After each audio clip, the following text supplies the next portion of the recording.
Shalom semuanya, saya Pastor Hadi, saya dari IFGF Surabaya.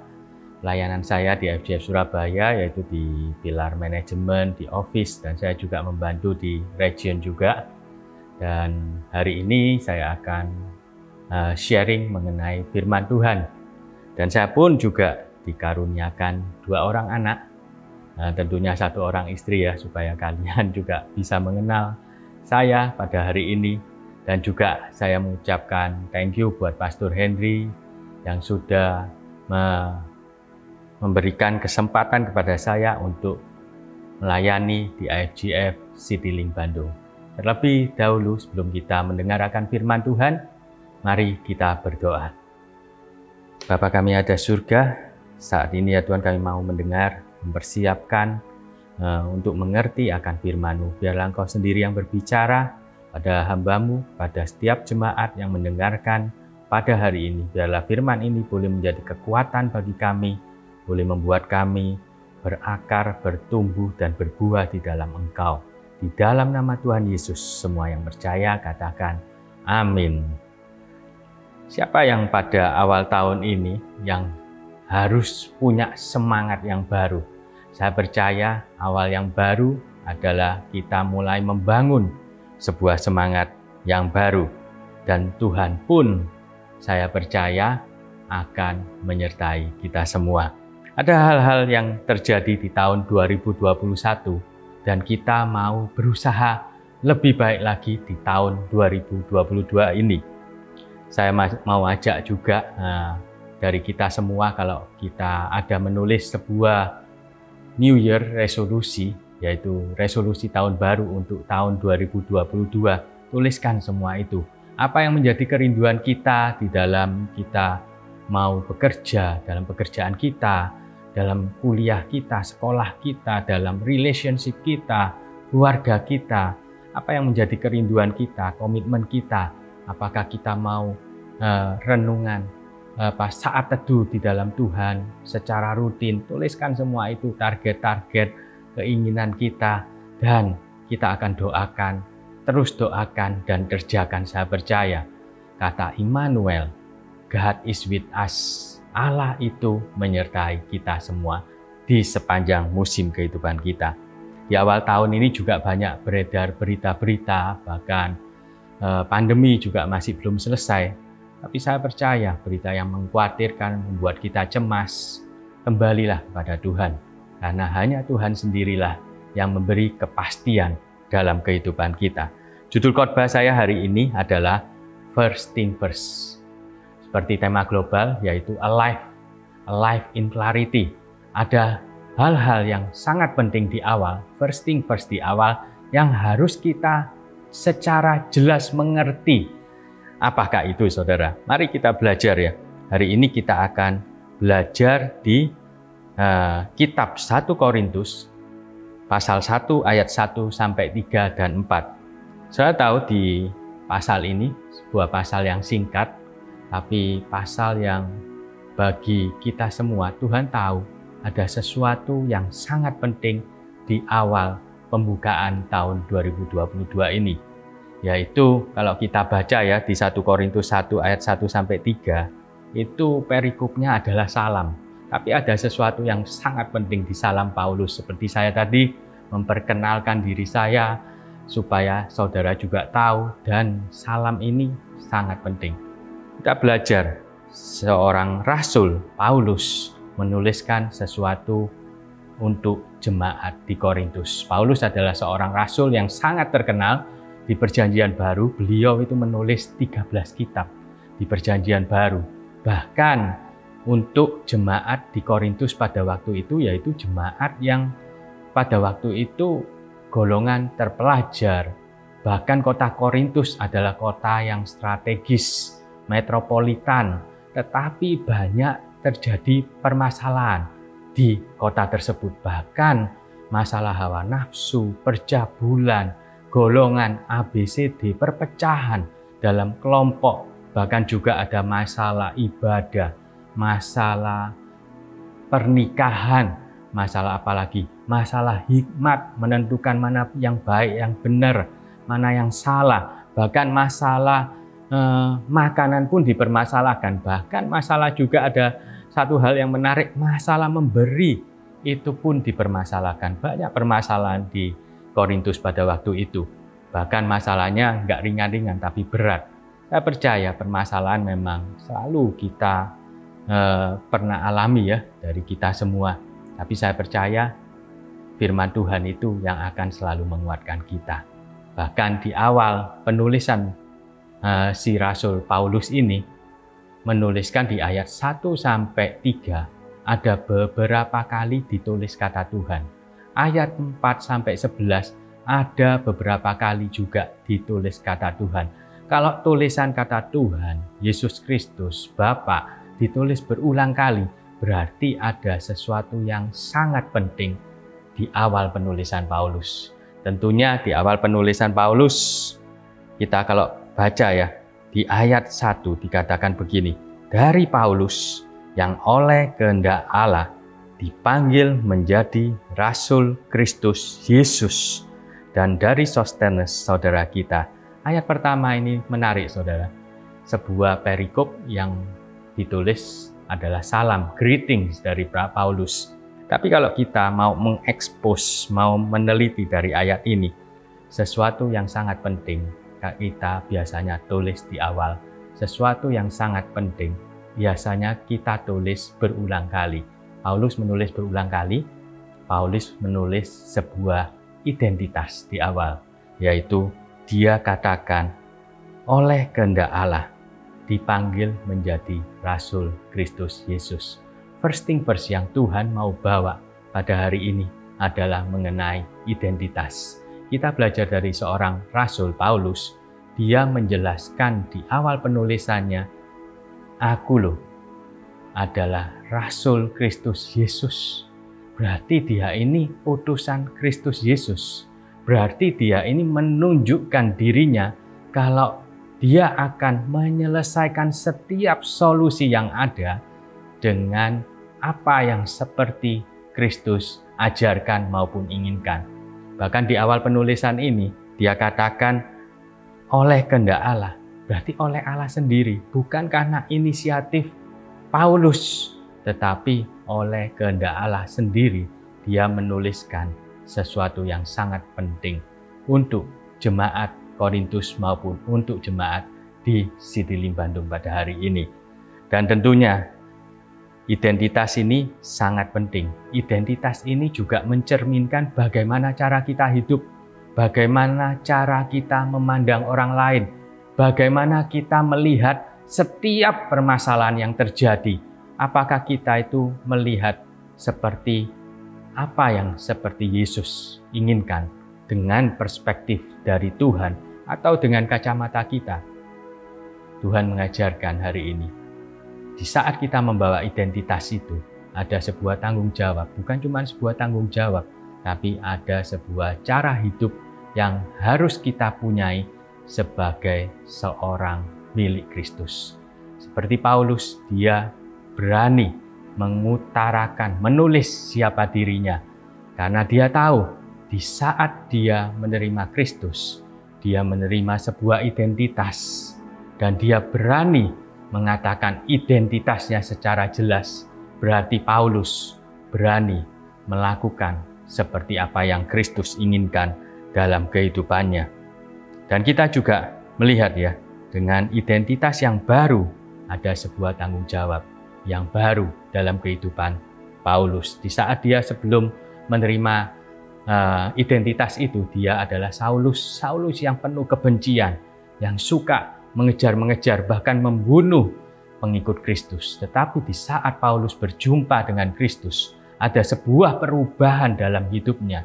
Dia bukan lagi Saulus yang membenci, tetapi menjadi Paulus yang mengasihi dan setia kepada Kristus sampai pada akhirnya. Pesan Tuhan pada hari ini, yang pertama untuk kita yang sudah menerima Kristus, Tuhan mengingatkan kembali, hidup dengan waspada, hidup dengan tanggung jawab yang Tuhan sudah berikan, yaitu identitas Kristus. Jadi itu mencerminkan cara hidup kita. Bagi yang belum terima Kristus, milikilah identitas dalam Kristus itu. Karena dengan identitas ini ada sebuah keuntungan yang luar biasa yang kita bisa rasakan dalam kehidupan kita. Bahkan kalau kita mempunyai identitas ini, tentunya kita ini selalu ingin melakukan apa yang Kristus inginkan. Yaitu apa? Yaitu menceritakan kabar baik, mengabarkan Injil bagi teman-teman kita yang belum menerima Kristus. Jangan diambil keuntungan itu untuk kita sendiri. Jangan egois, tapi berani menceritakan kebaikan Tuhan. Dan mereka supaya bisa mengenal Kristus itu sendiri dan hidupnya diubahkan. Yang penuh kebencian, sesuatu yang jelek, diubah menjadi sesuatu yang lebih baik lagi.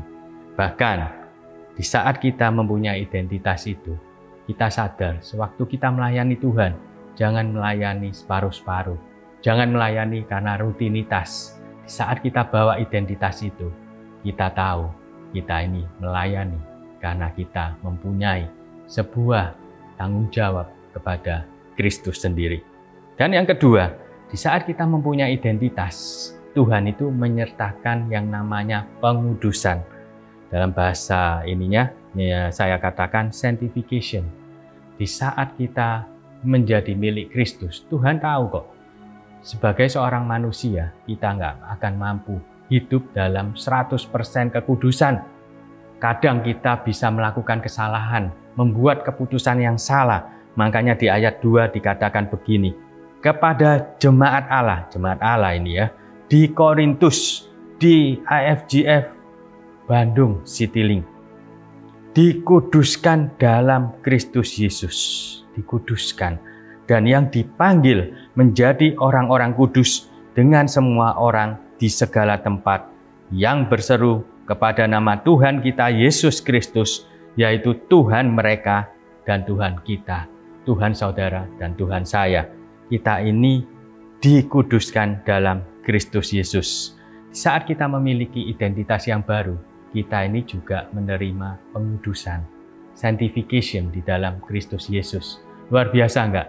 Luar biasa. Seseorang yang mempunyai identitas, Tuhan itu tahu ketidakmampuan kita untuk hidup kudus.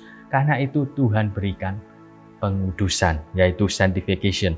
Kata dikuduskan dalam bahasa aslinya adalah hagias menois, menunjukkan bentuk aktivitas di masa lampau, tetapi hasilnya masih ada sampai sekarang. Jadi ini adalah sebuah proses yang terus-menerus berjalan. Kata orang kudus mempunyai arti dipisahkan. Kita ini dipisahkan kalau mempunyai identitas dalam Kristus. Dipisahkan dari dosa dan diperuntukkan bagi Allah. Yang dimaksud ya tentunya kita sendiri.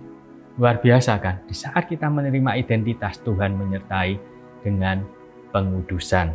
Yaitu dengan cara apa? Di saat kita jatuh dalam dosa, di saat kita salah dalam mengambil keputusan, kita bisa datang kepada Tuhan, minta pengudusan itu. Saya percaya penebusan membawa kita kepada pengudusan karena ketidakmampuan kita.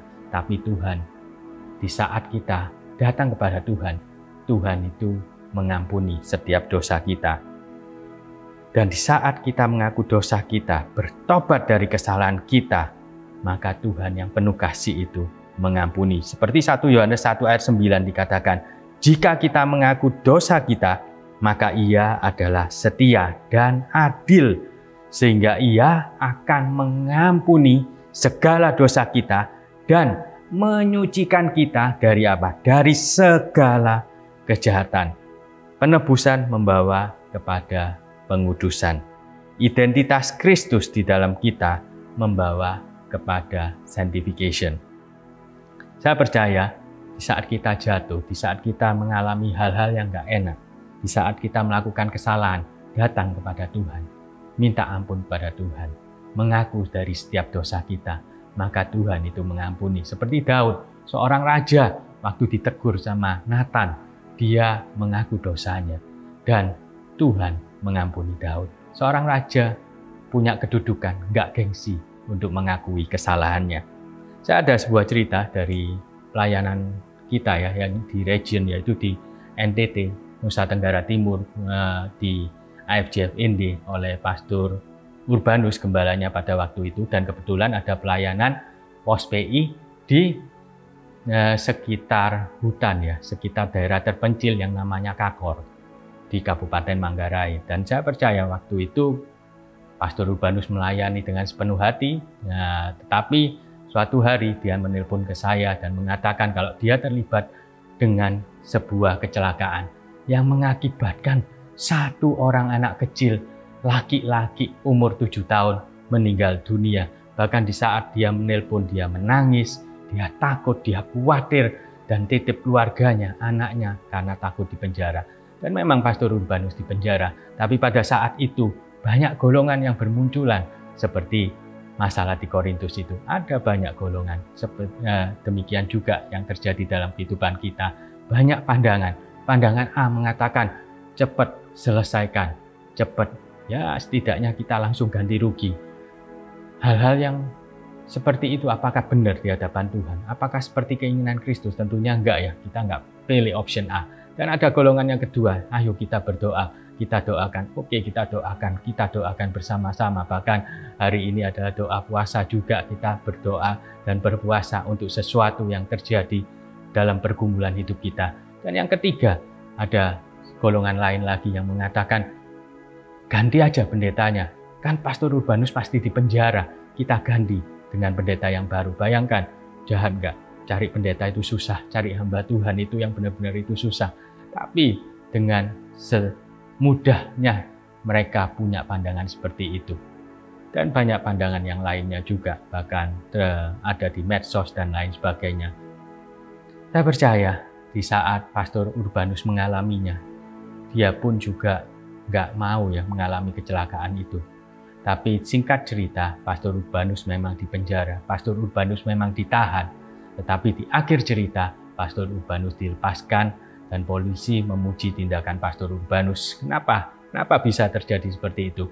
Karena di saat itu, di saat penyelidikan memang dinyatakan Pastor Urbanus tidak bersalah. Dan di saat itu juga, kenapa ada pujian? Karena biasanya kalau terlibat ada kecelakaan di kota terpencil, desa terpencil, mereka biasanya melarikan diri, tidak berani bertanggung jawab.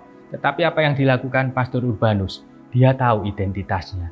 Sebagai milik Kristus, punya identitas di dalam Kristus. Dia akan hidup, dia akan berjalan, dia akan melakukan sesuatu seperti apa yang Kristus inginkan. Dan bahkan pada waktu dia menabrak, dia turun dari mobil itu. Dan yang luar biasa, yang katanya mereka biasanya lari karena takut dibunuh, takut dipukul, takut dikeroyok. Tetapi pada saat itu juga Pastor Urbanus turun dan dia menggendong anak itu, mendoakan dan membawa ke rumah sakit. Memang enggak terselamatkan nyawanya. Tetapi waktu dia turun menggendong anak itu, memang dia dikerumuni banyak orang. Tetapi satu hal, tidak ada satu orang pun yang memukul Pastor Urbanus. Tidak ada satu pun yang menyentuh Pastor Urbanus. Dan saya percaya ada kuasa Tuhan, pemeliharaan Tuhan yang memelihara Pastor Urbanus pada waktu itu. Karena apa? Pastor Urbanus melakukan seperti apa yang Kristus inginkan. Melakukan dan bertanggung jawab, meminta ampun dan bertanggung jawab. Begitupun juga dengan kita. Kalau kita bersalah, kita datang kepada Tuhan, mengaku dosa kita, meminta ampun, dan Tuhan mengampuni. Ingat ya, identitas itu kita bawa untuk mempermudah menyelesaikan setiap permasalahan dengan melihat apa seperti yang Kristus inginkan. Dan yang ketiga, memang pada waktu di penjara, Pastor Urbanus juga nggak akan tahan ya dengan depresi, stres, dan lain sebagainya. Tuhan tahu kegalauan, kecemasan, bahkan kecemasan dia akan ditahan sampai berapa lama dia tidak tahu. Tapi Tuhan tahu. Tuhan tahu keperluan kita. Tuhan tahu kebutuhan kita. Karena itu 1 Korintus 1 ayat 3 dijelaskan lagi sekali lagi oleh Rasul Paulus. Yaitu dikatakan, kasih karunia dan damai sejahtera dari Allah Bapa kita dan dari Tuhan Yesus Kristus menyertai kamu. Kasih karunia dari bahasa aslinya adalah karis, yang mengingatkan kembali kasih karunia Allah karena kasihnya berupa keselamatan dalam Kristus Yesus. Damai sejahtera, semua pasti tahu ya artinya adalah shalom. Menikmati di saat kita ini datang kepada Tuhan. Kita bisa merasakan damai sejahtera. Pastor Urbanus waktu di penjara, dia pasti mengalami kecemasan, kekhawatiran, dan lain sebagainya. Tapi di saat itu Tuhan mengingatkan kita semua. Kalau ada sesuatu yang membuat kita cemas, khawatir, datang kepada Tuhan. Tuhan akan mengingatkan akan karis dan shalom, kasih karunia dan damai sejahtera, grace and peace dalam kehidupan kita. Jadi, datanglah kepada Tuhan di saat kita mengalami sebuah hal-hal yang gak enak. Karena di dalam identitas bukan cuma Tuhan sertakan pengudusan atau sanctification, tetapi Tuhan juga sertakan grace and peace, yaitu kasih karunia dan damai sejahtera. Saya percaya damai sejahtera itu gak mungkin bisa dunia berikan. Tapi damai sejahtera yang sejati adalah datangnya dari Kristus sendiri. Di saat kita menerima Kristus, ada sebuah identitas yang baru, ada pengudusan, dan ada kasih karunia dan damai sejahtera. Dan tentunya di ayat keempat, 1 Korintus 1 ayat 4, dikatakan, Paulus mengatakan begini, aku senantiasa mengucap syukur kepada Allahku, karena kamu atas kasih karunia Allah yang dianugerahkannya kepada kamu dalam Kristus Yesus. Saya percaya Paulus bisa senantiasa mengucap syukur karena dia tahu di awal penulisannya dia menuliskan sesuatu yang sangat penting. Dia tahu siapa dirinya, siapa kita, mempunyai identitas di dalam Kristus. Di saat kita mempunyai identitas dalam Kristus, Paulus juga mengingatkan, kita ini punya yang namanya pengudusan, sanctification. Kita bisa datang setiap waktu pada Tuhan, mengaku dari setiap dosa dan kesalahan kita. Bukan cuma itu juga, Paulus mengingatkan juga di dalam identitas Tuhan sertakan yang namanya grace and peace, kasih karunia dan damai sejahtera. Dan tentunya itulah yang membuat Paulus senantiasa, kita semua senantiasa mengucap syukur pada Allah. Bawa identitas itu, first thing first pada tahun ini, bawa identitas itu yang memberi kejelasan dalam kehidupan kita dan memberi kehidupan bagi kita semua. Tuhan Yesus memberkati kita semua dan biarlah firman Tuhan hari ini boleh menguatkan kita semua, menguatkan setiap yang mendengar. Tuhan memberkati. Saya mau berdoa untuk kita semua. Yuk kita pejamkan mata dan kita berdoa. Bapa kami yang ada di surga, kuduskanlah nama-Mu. Dan biarlah ya Tuhan, di saat kami sudah menerima akan firman-Mu ini ya Tuhan, kami boleh diingatkan bahwa ada identitas yang baru dalam kehidupan kita, bahwa ada identitas Kristus dalam kehidupan kita. Kita punya sebuah tanggung jawab mengasihi akan Kau, melakukan seperti apa yang Kau inginkan. Juga kita punya yang namanya pengudusan. Kita boleh datang kepada Engkau, meminta ampun dan Engkau mengampuni. Bukan cuma itu juga, hamba-Mu berdoa biarlah kasih karunia dan damai sejahtera menyertai jemaat-Mu yang mendengarkan pada hari ini. Dan biarlah ucapan syukur itu boleh melimpah-limpah dalam kehidupannya. First thing first ya Tuhan, Kau yang memberikan identitas kepada kami semua. Di dalam nama Tuhan Yesus, hamba-Mu berdoa dan mengucap syukur. Semua yang percaya katakan amin.